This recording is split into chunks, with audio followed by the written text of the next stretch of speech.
চলো। তুমি কোথায় যাবে? তোমাদের গাড়ি অবধি এগিয়ে দিই।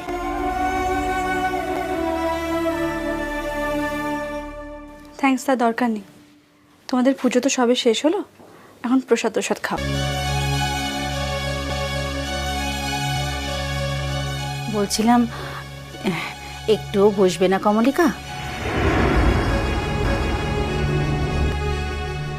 লক্ষ্মী হিসেবে তো আমার কোনোদিনই খুব একটা সুখ্যাতি ছিল না।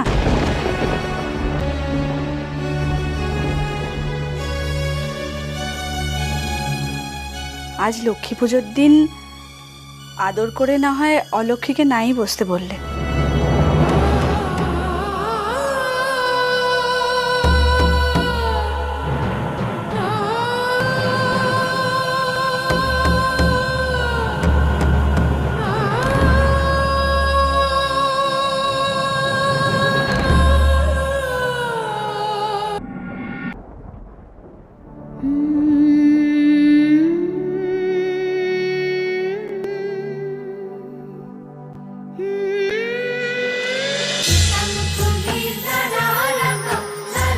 ইষ্টি কুটুম সোম থেকে রবি প্রতিদিন দুপুর 2টোয় স্টার জলসায়।